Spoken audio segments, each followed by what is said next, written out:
Loob, patahimikin niyo po ang aming puso. Palakasin ang aming mga katawan, pasiglahin kami nang matanggap namin ng buong buo ang pagpapalang nais niyong ipaunawa sa amin.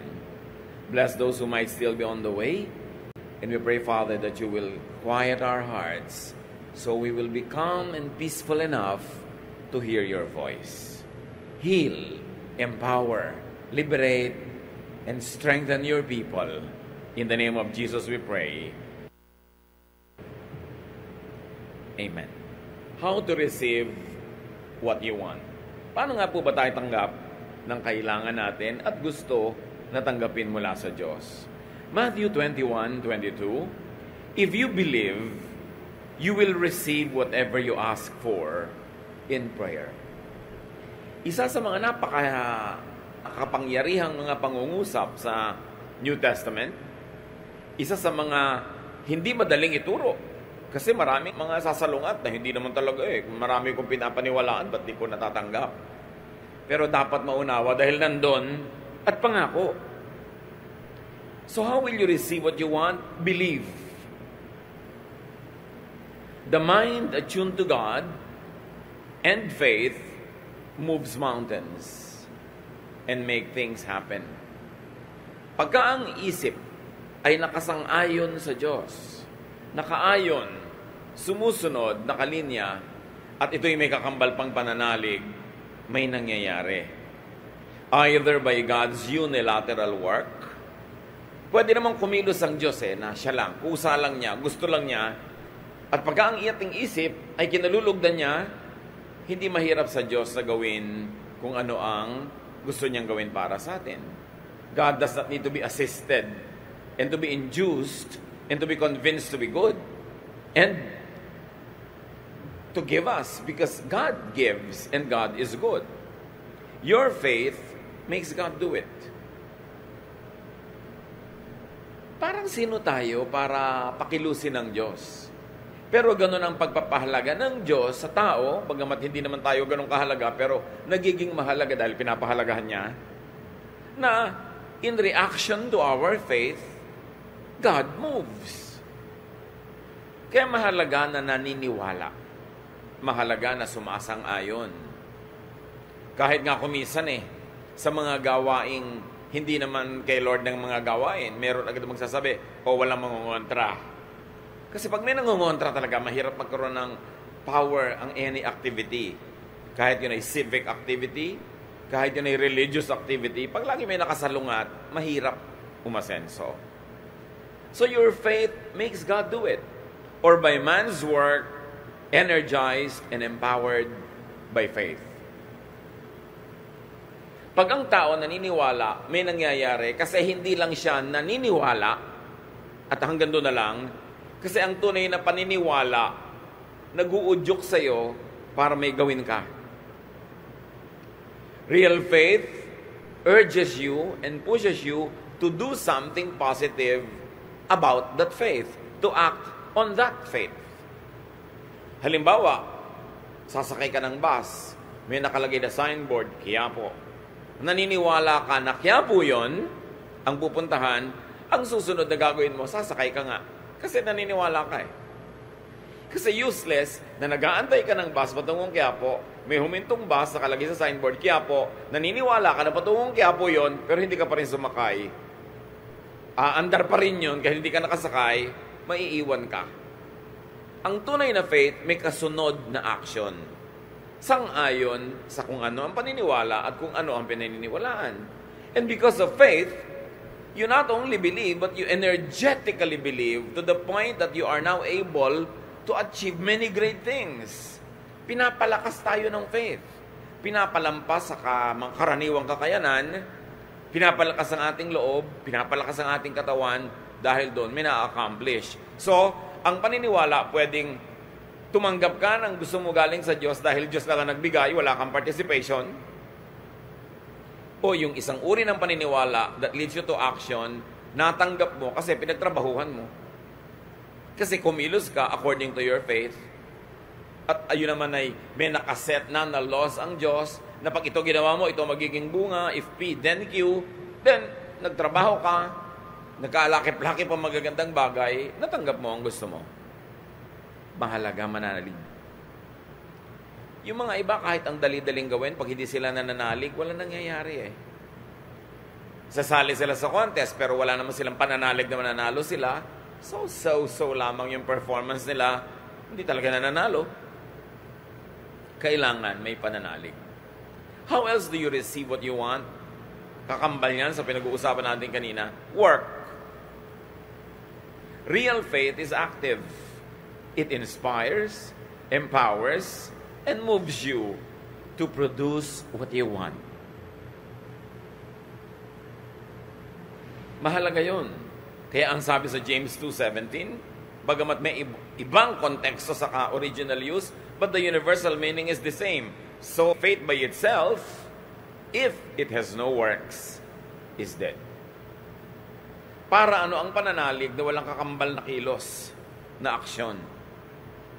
Nananalig ka, nag-graduate ka, ang kakambal na gagawin mo, mag-aaral ka. Nananalig ka na aasenso ka sa negosyo, ang kakambal na gagawin mo ngayon, mamumuhunan ka, magsisikap ka, magtatrabaho ka mabuti. Hindi pwedeng naniniwala ka lang tapos wala kang action. And 2 Timothy 1:7 says, the Spirit gives us power. At pag in-apply natin sa ating particular interest right now, if you believe the Spirit of the Lord is pleased with you and you are energized, so yung kaya mong gawin, kung hindi ka naniniwalang masyado, nadodoble ang capacity kung talagang naniniwala ka because faith empowers.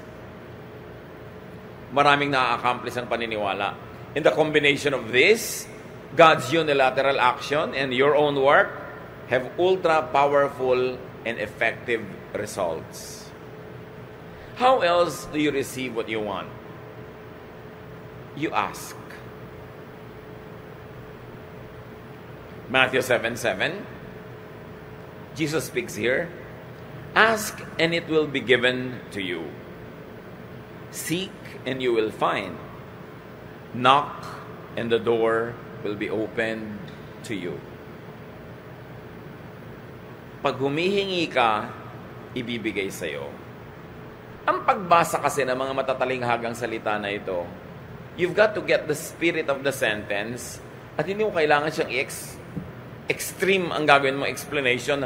You mean every time I ask, I will receive? Every time I will seek, I will find? Every time I will knock, the door will be opened?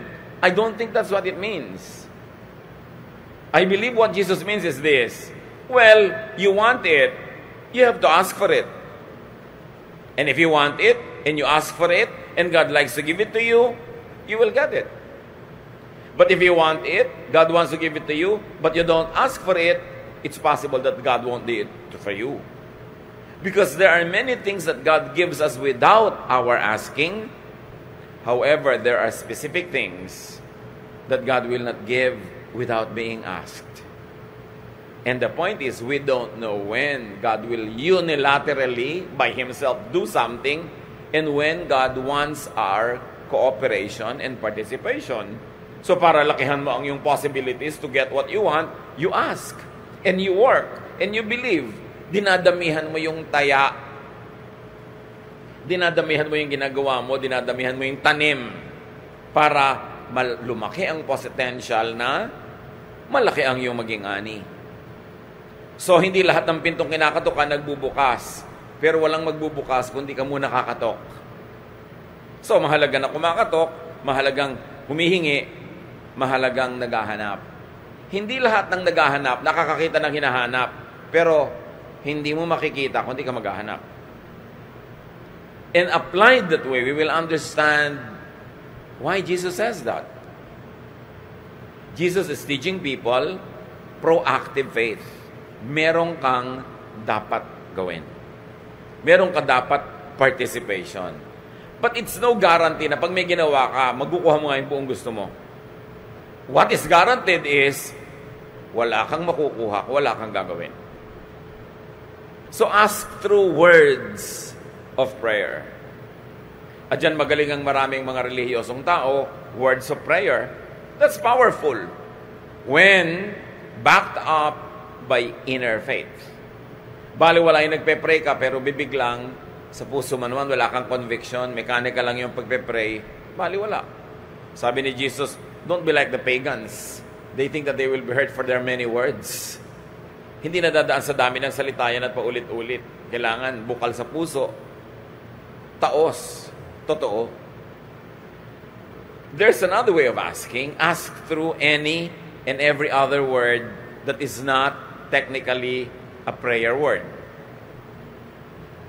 Pwede ka kasi magsabi na ganito Lord,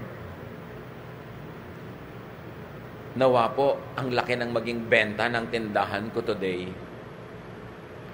That is asking through prayerful words. But what happens pagka sinabi mo doon sa katulog mo sa tindahan? Ngumiting-ngiti ka naman, maligo ka para maganda ang itsura natin sa ating mga customer. Hugasan mo ang mga plato para malinis, para ganahan sila. O, kailangan maganda ang presentation natin, kailangan masarap. These are words that are not prayer, right? But they are words that also ask God to bless you. Hindi lahat ng prayer yung merong, this I pray in the name of Jesus, Amen. Nagpe-pray tayo tuwing nagsasalita tayo. At hindi ba sabi kung ano pa nagpe-pray mo, ibibigay sa'yo? So gusto mo pala, malaki yung benta mo, nag-pray ka, Lord, lakihan niyo po ang aming benta ngayon. Pero may mga sinasabi ka rin na words that are not technical prayers, but words that are still heard by heaven. Words that can still be blessed by heaven. Kaya pag sinabi mo umagang-umaga, buwisit namang umaga to, sira ng araw ko, prayer yan. Parang sinabi mo sa langit, buwisitin nyo na nga po araw ko, sirain nyo na lahat. And sure enough, mangyayari. Pag sinabi mo yon, masdan mo mangyayari sa buong maghapon, sunod-sunod ang mga kung ano-anong mga mangyayari sa buhay mo. Kaya pwede na mag-pray through words of prayer. Pwede mag-pray to just any word. Halimbawa, sinabi mo, Lord, bigyan niyo po ako ng mga kaibigan. Tapos may nakasalubong ka, sinabi mo, good morning. Yung word na yon, kakambal ng prayer mo. Kasi kakampi yon ng prayer mo na magkaroon ka ng kaibigan. Pero, may nag-good morning ka sa'yo, hindi mo pinansin. Ano, maganda sa umaga. Pero ang prayer mo kanina, magkaroon ka ng friends. Kinokontra ng words mo, yung prayer mo. At dito tayo hindi mapagbantay, mga kapatid. Mapagbantay tayo sa formal prayer. Lahat ng sinasabi, iniingatan. Pagka-pray, ano mga pinagsasasabi natin? Lord, i-bless niyo po ang aming bansa. Pray tayo ng pray na ganyan sa Luneta, sa Cuneta, sa Quezon Memorial Circle. Puro pray for the nation. Pero araw-araw, sabi, hay, pesteng bansa ito. Hay, nakakainis. Hay, only in the Philippines. Ano ba ng klase Pilipinas? Minumura mo yung bansa mo actually araw-araw. Tapos kunwari, nagpe-pray ka, natatalo. Dapat tayo mga Pilipino, mag-pray through our non-prayer words. To bless our family, to bless our nation. Pag sinabi mo, alam mo, asawa ko, batugan yan. Prayer yun. Nagkakatotoo. Kasi sinasabi mo, and there is power in the spoken word. Why? Because we were made in God's image. Kahit tayo tao lang, kahit tayo lupa lang, hindi totoo yun. Meron tayong Espiritu ng Diyos na nasa atin. Di ba? God said, let there be light. Nagka-light. God said, let there be vegetation. Nagkaroon. Ikaw, may image ka of God in you. Ibig sabihin, may power of God that is in you. So sabihin mo, ay, pesteng buhay to. Nagkakatotoo. Ay, minalas na ang benta ko. Nakita ko mukha mo. Nagkakatotoo. Kaya ang tinuturo sa atin sa Bible, bless, don't curse. Always bless. Kasi yun na matutupad. Hindi lang yon. Ask through thought. Isip. Sa palagay niyo ba, may pagkakaiba sa Diyos? Yung prayer na sinabi ng labi at yung prayer na nandito hindi sinabi ng labi, nakarating na rin sa langit yun. That's why you watch your thought. May kaharap ka, sabi mo, good morning, ang ganda-ganda ng damit mo, pero yung thought mong pangit. Kunwari lang, niniwala ka naman. Sabi ng thought mo, nagtutunggali ang inyong mga espiritu, naglalaban kayo. Nararanasan nyo ba yon? Pareho kayong shake hands kayo, sister, good morning, pero yung mga anino nyo talaga nagsusuntukan. Kasi yung thought nyo naglalabanan. At kahit wala siyang sinasabi mo, alam mo, inis siya sa'yo. Kahit wala siya sabihin. At alam din niya, inis ka sa kanya. Kasi spiritual beings tayo, nag-uusap ang mga spirito natin. Kaya merong, hindi naman ako inaano niyan, mabigat ang loob ko sa babaeng yan. Nararamdaman niyo yon? Kasi yung mga espiritu niyo nagtutunggali. Ganon din sa prayer, mga kapatid. Ang thought natin ay prayer. Pag sa halimbawa, yung thought mo puro, sana madapa ito, sana mapahiya siya, sana magkasakit siya. Sa palagay niyo, i-bless kayo ng langit with such negative prayers? Pag akyat ng prayer niyo sa langit, tatalbog, baka sa inyo pa ulit bumalik. Kaya sabi, whatever you wish that people would do to you, do to them. Whatever you wish that people would pray for you, or think for you, think and pray for them that way.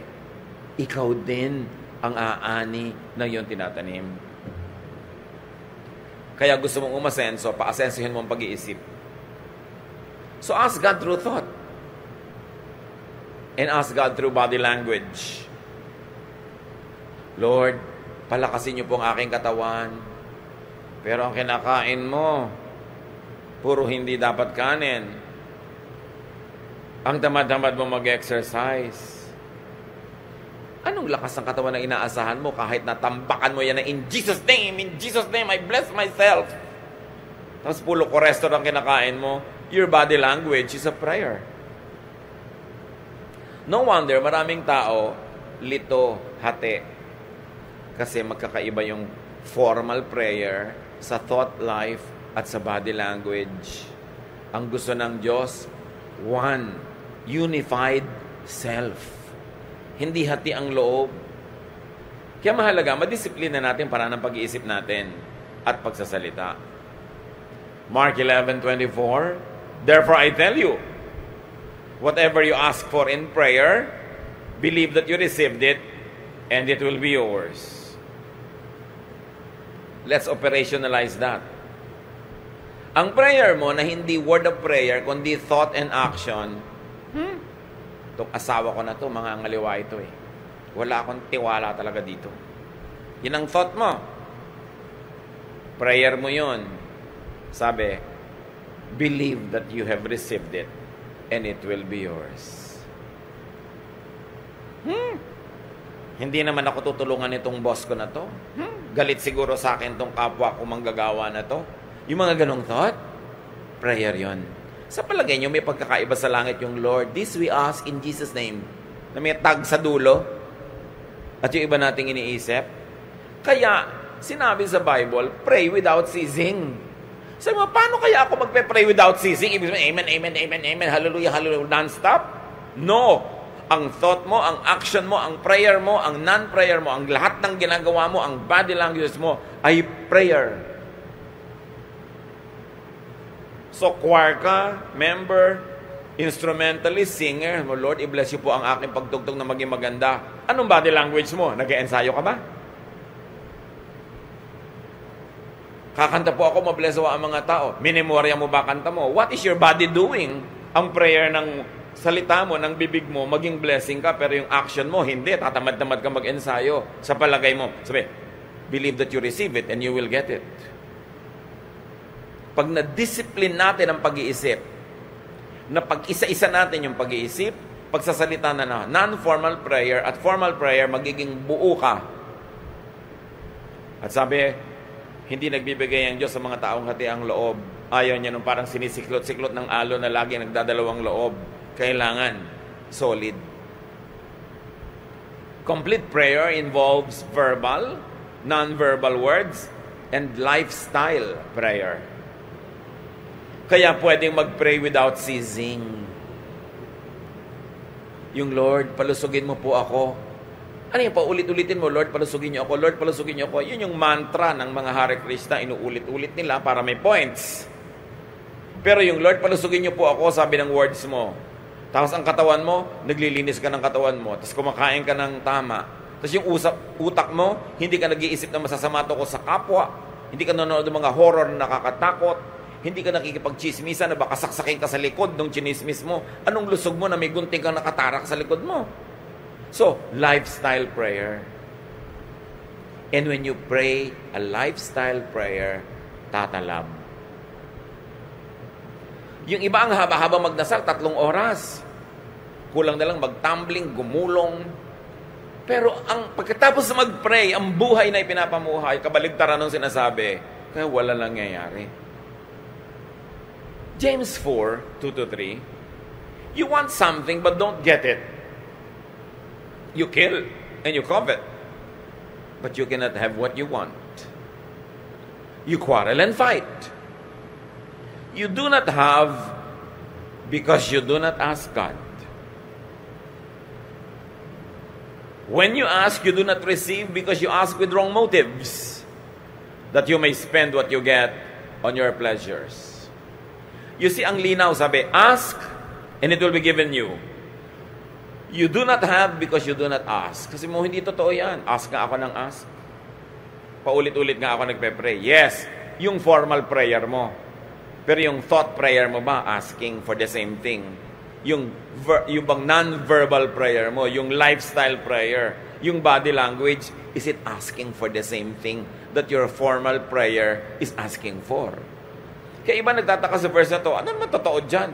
That when you ask, you will get it. Ask nga ako ng ask, why don't I get?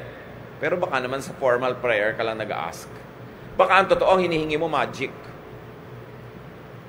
Kasi pag ang prayer mo, Lord, paasensuhin niyo po ako, may gagawin ka.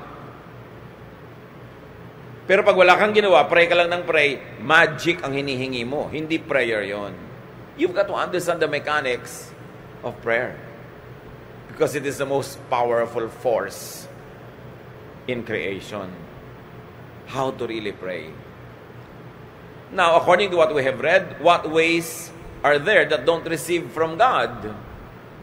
Ways that don't receive from God, coveting.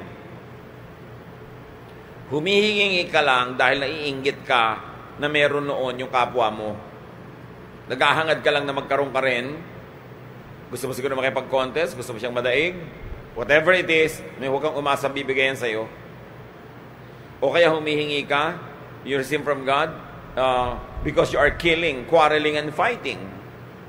May hinihingi ka sa Diyos na mana, galing sa magulang, pero ang body language mo, nakikipag-away ka sa kapatid mo, na magmamana rin, nakikipag-gyera ka, nakikipagpatayan ka, do you think you will get it? No. And if you technically got it, may wala doon na hindi sasama sa'yo yung peace, yung blessing, yung joy. Nakuha mo lang, pero actually hubad, shell lang, kasi walang kasamang blessing, dahil inagaw mo lang. Another way that doesn't receive from God is not asking God. Now, dalawa yan, ha? It is not asking. You just get it on your own. When you try to get something from God against God's methods, it means you are not asking God for it. You are getting it on your own. Sa sarili mong paraan, dahil alam mo, kung susundin mo ang paraan ng Diyos, hindi mo makukuha, gagawa ka ng ibang paraan, under the table, evil way, you are not asking God. You are trying to get it yourself, your own way. And sabi, don't expect that you will get it. You do not get because you do not ask God. Ngayon, may nag-a-ask naman, but they are not asking God. They are asking Satan. They are asking somebody else. Kasi sabi niya, may nga ganyang method, walang mangyayari. And another way that doesn't receive from God is asking, but with wrong motives. Sabi nga ni Solomon, napansin niyo ba? Maraming ambisyon dahil lang inggit sa katabi, sa kapwa. Hindi ambisyong gumaling na maging doktor, ang ambisyon maging mas magaling para may mahigitan. Hindi ambisyon lang na guminhawa sa buhay, ang ambisyon maging mas mayaman at makipaghiganti sa mga dating kamag-anak na nagmaliit sa'yo. Mga wrong motives.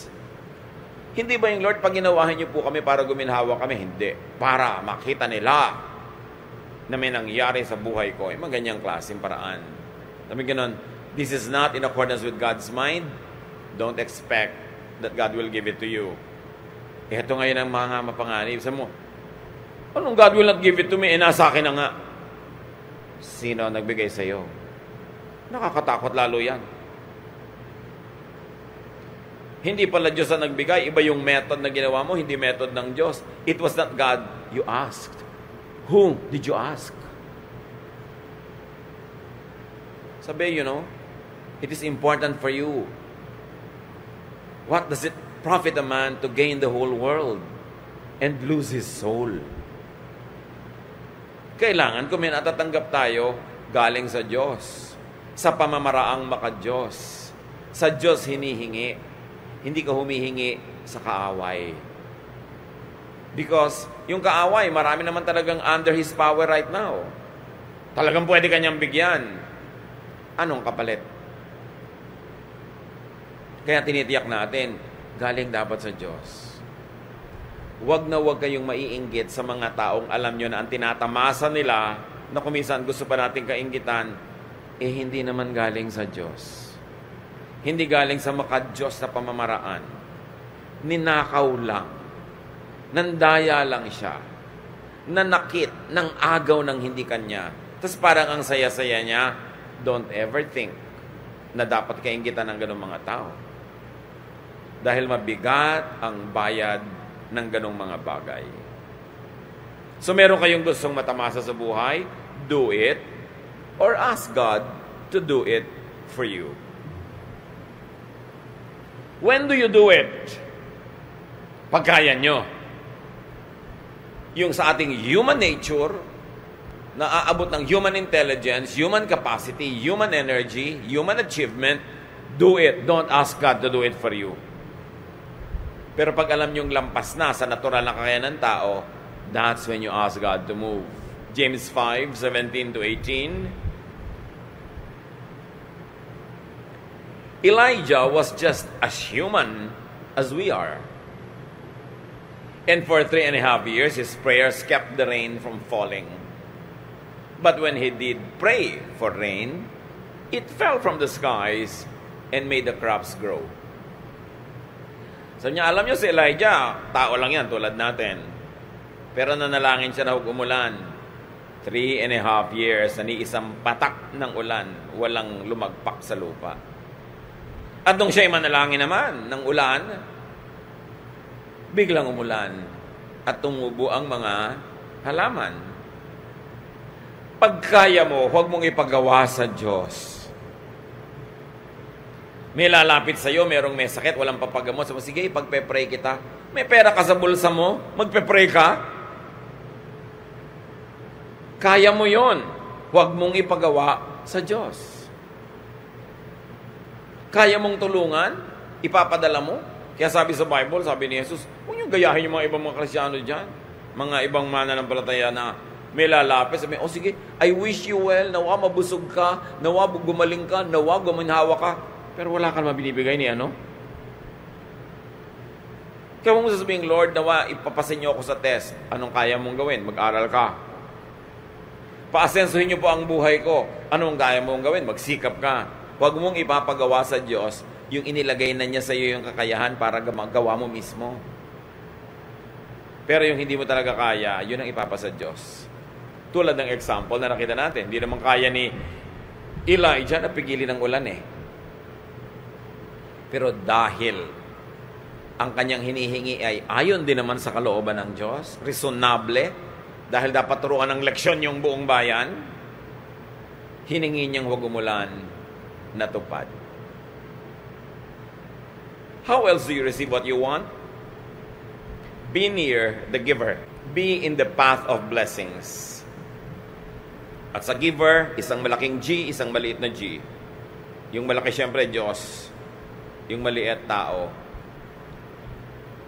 Gusto nyo na tumanggap ng maraming mabubuting bagay sa buhay, dumikit kayo sa makakapagbigay nun o doon sa binibigyan ng Diyos na pwede kayong maanggihan, maambunan ng grasya. Hindi man kayo yung gustong pagpalain, kadikit kayo sa pinagpapala, napagpapala na rin kayo. Kaya ang sinasabi sa Bible, choose your companions. Bad company destroys morals. And not only that, yung parusa para sa bad, nadadamay ka kung nakadikit ka. Lalo asawa ka, anak ka, magulang ka nang gumagawa ng mali. So wala naman akong ginagawang mali, ba't ako nadadamay? Kadikit ka eh. Pero marami rin tayong blessing kung tayo ay malapit doon sa nabe-bless. Tulad na napakarami mga gutom, nandun kasi si Jesus, hindi sila nanatiling gutom na matagal. Luke 9:16-18, Jesus took the 5 loaves and the 2 fish. He looked up toward heaven and blessed the food. Then he broke the bread and fish and handed them to his disciples to give to the people. Everyone ate all they wanted. What was left over filled 12 baskets. 5,000 tao daw yung pinakain. Lalaki pa lang ang binilang, hindi pa nabilang yung mga babae at bata. Anong pinagkunan? 2 maliliit na isda. Ewan ko lang kung tabyos, diba? O dulong, basta isda. Sa bagay, wala nun sa Israel. So, malaki-laki ng konti yung isda siguro. Pero ano naman ang size sa mga isda ng mga maralita? Yung nag-donate lang naman isang simpleng batang shepherd. At 5 maliliit na tinapay, napakain ng lahat. Si Jesus kasi yun eh. Ang lesson dito mga kapatid, be in good graces. Be in the good graces of givers, of distributors. And of course, the best giver is the Lord Jesus. Pag malapit ka sa Kanya, malayo ba namang mapaghimalaan ka? Malayo ba namang mapakain ka? O malapit ka sa bine-bless niya, malayo ba naman na pati ikaw mapakain na rin? So mahalaga to be in the path of good blessings. To be in good graces of givers. Alam niyo maraming tao, kaya gutom, kaya hikahos, kaya hirap. Yung mga pwedeng tumulong at magbigay sa kanila, ininis nila, dinala, inutangan, hindi binayaran. Matapos silang tulungan, chinisbis pa nila. Bibigyan sila, mamaya nandyan na naman sila, bibigyan sila, nandyan naman hanggang kadalaan at pinagtataguan na. Marami sanang paraan para ma-bless tayo ni Lord. Pero yung mga daan patungo sa atin ng blessing, bara-bara-bara. Sino nagbabara? Bad conduct ng tao. Muna ko, wala po nagpapautang sa akin. Pag may nagkukwento sa inang ganon, parang kawawa siya, ang sama-sama ng mundo. Ang dapat mong isipin, gaano karaming sinuba mo na wala na tuloy magpapautang sa'yo? Pag kami mga dumadaing, hirap na hirap po ako, may mga kapatid naman ako, asenso yung buhay, hindi ako tinutulungan. Imbes isipin mo agad na masama yung mga kapatid, ang una mong isipin, anong ginawa mo, nakawalang hiyaan sa mga kapatid mo, at natitiis ka tuloy? Kasi pagka ang tao, hindi siya dinadatnan ng blessing, madalas, siya ang may kasalanan nun, hindi ang mundo. Kasi ang dami-daming blessing na pwedeng makarating sa atin. Ang daming pwedeng pagdaanan. Ano't walang makarating sa'yo? Sisisihin mo buong mundo? O something is wrong with the way you deal with people? Pag may naasahan ka, daganan mo na hanggang madurog. Pag may tumulong, hindi mo susuklian ng maganda. Anong kailangang sunod-sunod, tuloy-tuloy, at pakyaw-pakyaw na mali mong gawin para lahat ng tao sa planeta magkaisa-isang ayaw na nilang tulungan ka? Don't tell me sila lahat ang may mali. Kaya mga kapatid, pag may lumalapit sa inyo, huwag kayo agad-agad na hawa, huwag kayo agad-agad nagsisimpatya na wala pong tumutulong sa akin sa dinami-rami ng tao.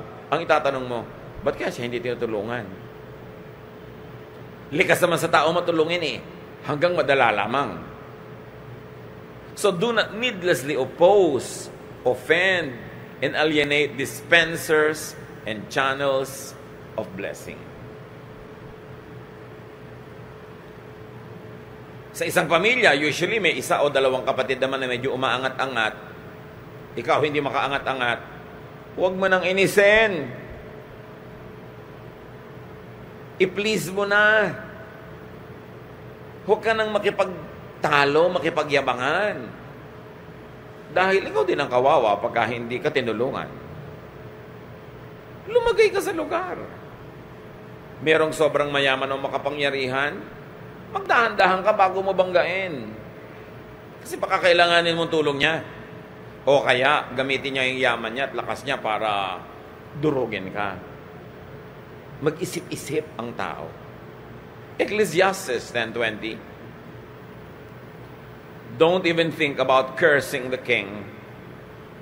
Don't curse the rich, not even in secret. A little bird might hear and tell everything. Empleyado ka, chinichismis mo yung amo mo sa kapwa mo empleyado. Next week may memo ka, nalipat ka sa branch nyo sa Spratly Islands. Huwag ka magtaka. Bumabangga ka sa pader eh. Di ba? Babanggain mo yung amo mo. Ang daming mga mayayabang na tao, no? Empleyado ka, binabangga mo yung amo mo dahil tinitiisip mo mali siya. Sa mali siya at sa tama siya, she has the gold. And you know the golden rule.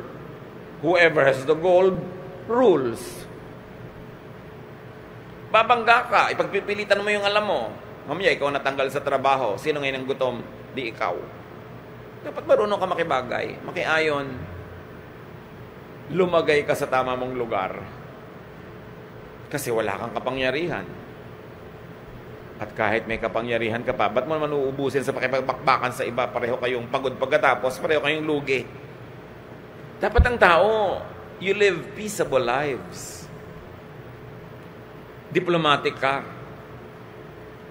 Pinipilit mong huwag may magalit sa'yo. Mga kapatid, tatandaan nyo to. Hanggat maaari, huwag kayong manggagalit ng sino man. Kahit sabihin mo, nobody naman siya, mababa ang ranggo, kaya ka rin yan saksakin ng ice pick sa tenga. Diretso sa utak mo yun. Di ba? Huwag kayong manggagalit ng tao. Hanggat maaari. Kasi ang taong galit, nagkakaroon ng energy against you. Pero kahit may sama ng loob sa yung tao, kung hindi naman galit, hindi dadami yung energy niya to the point na maipon yun, na kaya kanya at gusto kanyang saktan.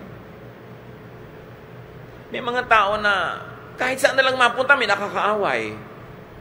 Bakit ka mga away? Ba't ka makikipag-away? Kasi lahat ng mga makakaaway mo, lahat ng kapangyarihan nun, gagamitin laban sa'yo. Tapos eto ngayon, nag-a-apply ka sa trabaho. Siya pala yung clerk doon. Nag-aayos sa mga application form. Nung makita yun sa'yo, tinapon na sa basurahan.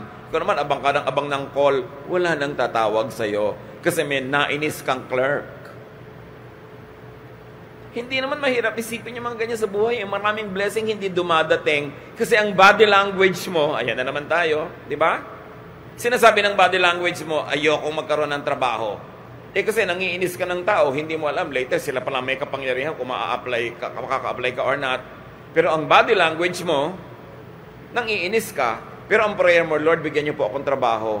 Pero may natatapak sa'yo, inirapan mo. May nakasundot sa'yo ng payong, hinampas mo. Tapos biglang nagkita kayo, siya pala yung mag-i-interview sa'yo. Tapos ka na. Don't even think about cursing the king. Hindi lang yung king na may corona dito. Lahat ng tao, hari, even for just a few minutes, sa isang sulok ng mundo. At kung nagkataong nandun ka at kailangan mo yung tulong niya, siya yung hari, walang mangyayari sa'yo.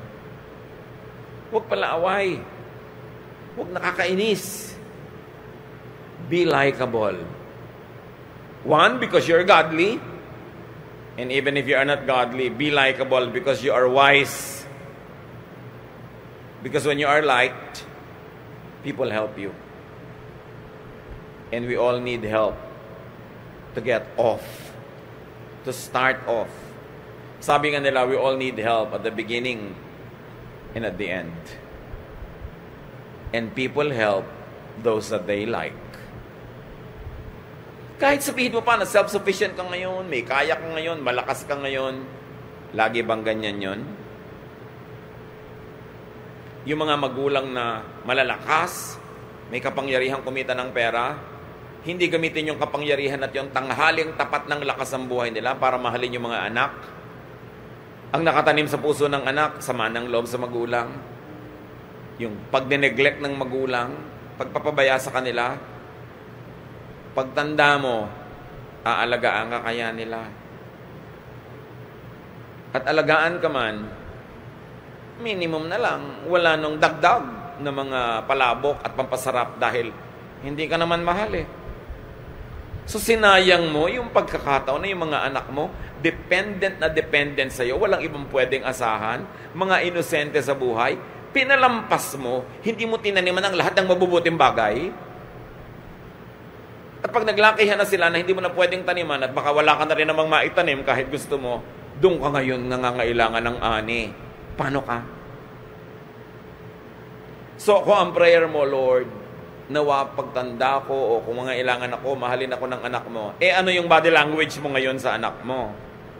Iba yung prayer, iba yung body language. Ganon din sa asawa. Ang laki-laki ng pera mo, hindi yung asawa mo i-treat mo. Kung sino-sinong ipapasyal mo sa Boracay. Pagka naman dumuso ka ng dugo at nagkasakit ka, balik-balik ka sa asawa mo. Aalagaan ka ba niyang dala-dala mo sa Boracay na yan? Ako, labo yan. Ang tao sayang, sayang yung lakas, yung pera, yung panahon, hindi iti pinagtatanim ng tama. Kasi akala nila lagi na lang silang self-sufficient. But no. Darating at darating yung panahon na mabubuhay ka lang dahil sa awa ng kapwa. Kaawaan ka ba? Kaawaan ka kaya? Nung ikaw ba ang may kakayanang maawa ay naawa ka? So yung prayer, hindi lang salita. Gawa, isip. Pag naglakip-lakip, natutupad. Don't make enemies. Kahit walang kwentang posisyon niya ngayon, kahit mahina siya ngayon, gumugulong ang buhay, yung mga dating nasa ilalim na palalagay sa ibabaw. Sa mo, ba't naman po ako hindi na napaibabaw? Baka putik ka talaga, nandun ka lang sa ilalim, hindi ka gulong. Kasi kung gulong, dapat gumulong ka eh. Ba't hindi gumugulong ang buhay mo? May problema ka nun. Huwag mong sisihin ang mundo. Huwag mong sisihin ang planeta, ang mga anghel, ang mga Kastila at Hapon. Dapat sarili mo ang tingnan mo. Anong problema ko? Ba't di ako umaasenso? Bakit pag may 10 nag-apply, natatanggap yung 9 ako, hindi? Mabuti pa ang kalendaryo, may date. Ako, wala.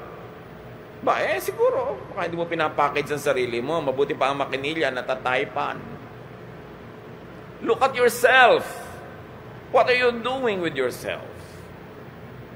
Kasi hindi naman tayo nilikha ng Diyos na powerless. May power tayo to shape the direction of our lives.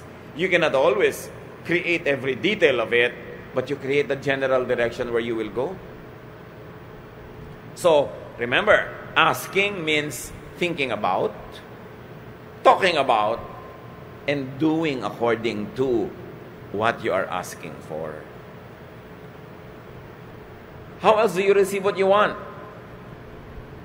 Open your eyes to God as the real source of good things and be a gracious recipient. Anong ibig sabihin ko dyan? May nagtatanong sa akin, Pastor, pag may bigla pong magbibigay ng offering na panalunan sa loto, tatanggapin nyo? Sabi ko, buong puso. Talaga po, galing sa gambling. Ano pakialam ko kung saan galing yun? Ang may pakialam ako kung saan patungo yung fund na yun. Oras napunta yun dito. Maraming sobrang arte. Ayaw pang tumanggap. May sakit na, bibigyan ng anak. Saan galing ito? Baka sumasama.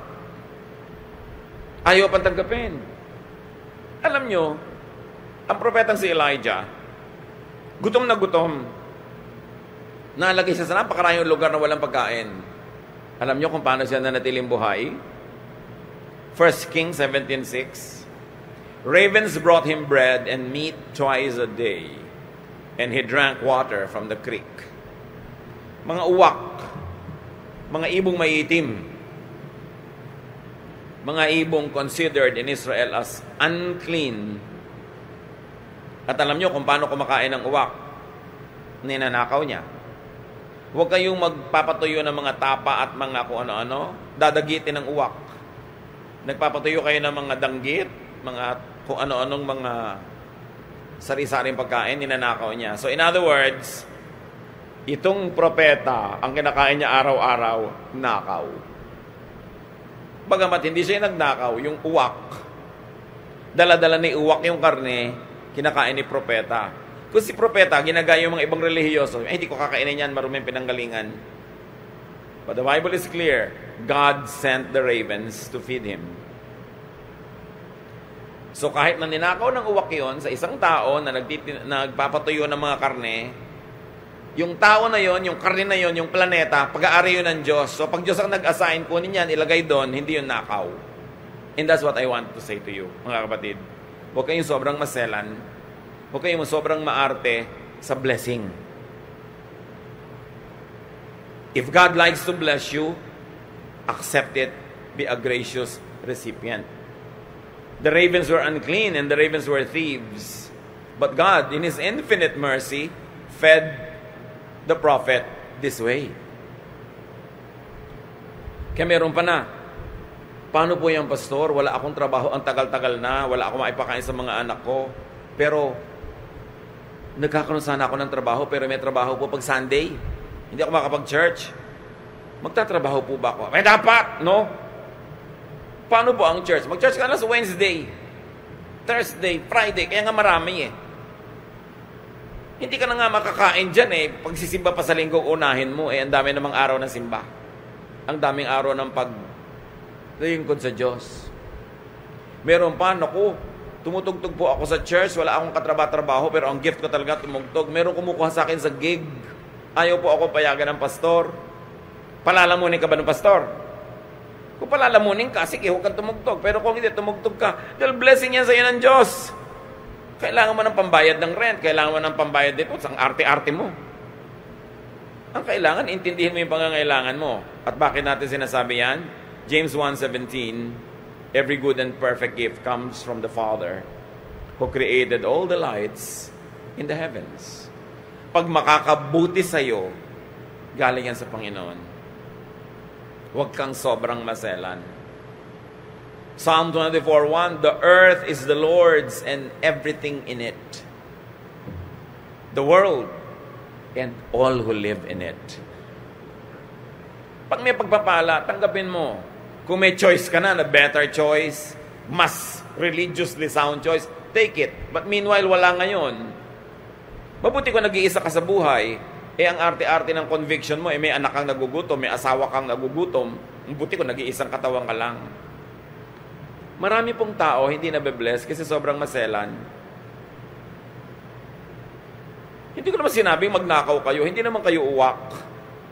Pero kung dinala nung uwak, nandyan na, kainin nyo na. Tanggapin nyo na as blessing. Di ba?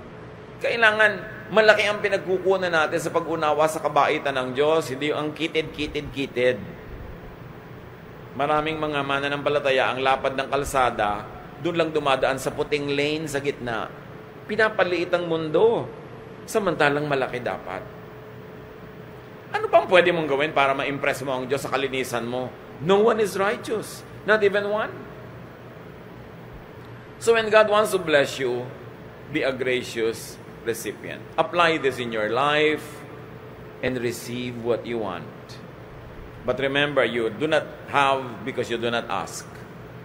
And to ask is not only to say it with your words, but to think about it, to work on it, and to be faithful to it every waking moment and sleeping moment of your life.